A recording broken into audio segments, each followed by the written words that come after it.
तेरे diamond exhibition में robbery होने वाली है। कौन बोल रहा? अबे इडियट, टाइम वेस्ट मत कर, उनके पास AK-47 है। नमस्कार दोस्तों, स्वागत है आप सभी का मेरे YouTube चैनल में। आज के वीडियो में हम बात करेंगे सिकंदर के मुकद्दर मूवी के बारे में, जो हाल ही में नेटफ्लिक्स पर रिलीज हुई है।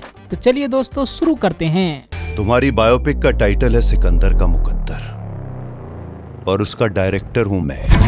सिनेमा की दुनिया में हाइस्ट यानी चोरी डकैती पर बनी चोर पुलिस वाली कहानियां फिल्मकारों के पसंदीदा विषयों में रही है। इस विषय पर The Italian Job, Ocean series, Now You See Me से लेकर आइकॉनिक मनी हाइस्ट जैसी विदेशी फिल्मों और वेब सीरीज बन चुकी हैं। देश में भी ज्वेल, थीप, आंखें और धूम फ्रेंचाइजी जैसी यादगार फिल्में बनी हैं। डायरेक्टर नीरज पांडे अपनी नई फिल्म सिकंदर का मुकद्दर लेकर आए हैं। नीरज खुद इससे पहले पुलिस को चकमा देकर रुपए उड़ा लेने वालों की टीम पर फिल्म स्पेशल 26 बना चुके हैं। चलिए दोस्तों बात करते हैं सिकंदर का मुकद्दर की कहानी की। मंगेश जी, हमारे रेड सॉल्टेज चोरी हो गए। कहानी यहाँ भी हीरो की चोरी की है। बहुमूल्य रत्नों की एक प्रदर्शनी के दौरान पुलिस को डकैती की सूचना मिलती है, जिसमें अफरा तफरी मच जाती है। इसी बीच 50 से 60 करोड़ के 5 कीमती हीरे गायब हो जाते हैं। केस का जिम्मा IO हरविंदर सिंह जिम्मी शेरगिल को मिलता है, जिनका ट्रैक रिकॉर्ड 100% है। यहाँ भी वह अपनी मूल वृत्ति यानी इंस्टिंक्ट के आधार पर चंद मिनटों में प्रदर्शनी में मौजूद 3 लोगों मंगेश देसाई, राजीव मेहता, कामनी सिंह, तमन्ना भाटिया और इंजीनियर सिकंदर शर्मा यानी कि अविनाश तिवारी को आरोपी घोषित कर देते हैं। हरविंदर को पक्का यकीन है कि चोरी इन्हीं में से किसी एक ने की है, लेकिन जांच में यह साबित नहीं कर पाते। केस खत्म होने के बाद वह 15 साल तक सिकंदर के पीछे पड़े हुए हैं। वह उसे बेरोजगार बना देते हैं, उसके सिर से छत छीन लेते हैं, उसे दर दर की ठोकरें खाने पर मजबूर कर देते हैं। यहाँ तक कि इस धुन में खुद हरविंदर अपनी वर्दी और पत्नी से हाथ धो बैठते हैं, लेकिन बावजूद इसके चोरी हुए हीरे नहीं ढूंढ पाते हैं। मुझे घर छोड़ना पड़ा आपकी वजह से, शहर छोड़ना पड़ा। 15 साल मैं मुंबई से बाहर रहा हूँ आपकी वजह से।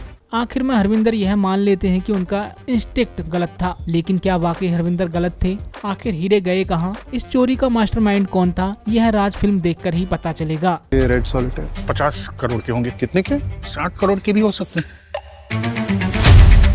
चलिए दोस्तों बात कर लेते हैं थोड़ी फिल्म के बारे में। नीरज पांडे और विपुल के रावल की लिखी इस कहानी की शुरुआत रोमांचक अंदाज में होती है, जो तेज रफ्तार में आगे बढ़ती है, लेकिन 15 साल का सफर तय करने में आगे पीछे होने लगती है। इसका असर यह होता है कि रोमांच कमजोर पड़ जाता है। कहानी में ट्विस्ट एंड टर्न भी कई हैं जो बांधे रखते हैं, लेकिन ये खुलासे जिस तरह की स्टोरी टेलिंग के साथ हैं वो चौंकाते नहीं हैं। उनका प्रभाव फीका रह जाता है। स्क्रीन प्ले में खामियां हैं जो कई जगहों पर झलकती हैं। मसलन जिम्मी शेरगिल के किरदार की बेचैनी उसे किस तरह बदलती है, उसकी नौकरी और शादीशुदा जिंदगी पर कैसे असर डालती है, ये बातें आखिर तक पता नहीं चलती। कई सवाल अनसुलझे रह जाते हैं। ऐसे में 2.5 घंटे की लंबाई भी अखरती है। एक्टिंग के मामले में और ऐसे पुलिसिया रोल में जिम्मी शेरगिल का कोई सानी नहीं है। वह एकदम नेचुरल लगते हैं। अविनाश तिवारी भी कहीं 19 नहीं पड़ते। वह जिम्मी के साथ मजबूती से डटे रहते हैं। तमन्ना भाटिया भी अपने किरदार के साथ न्याय करती हैं, हालांकि उनके किरदार में गहराई की कमी खलती है। दूसरी ओर दिव्या दत्ता जो है अफरोज रिद्धिमा पंडित के किरदार ना के बराबर हैं। तकनीकी पक्ष की बात करें तो अरविंद सिंह का कैमरा और गोयल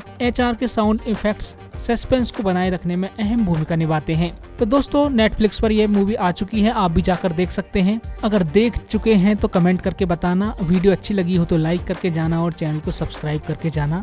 धन्यवाद। आरोपी नंबर 1 मंगेश देसाई, आरोपी नंबर 2 कामिनी सिंह, आरोपी नंबर 3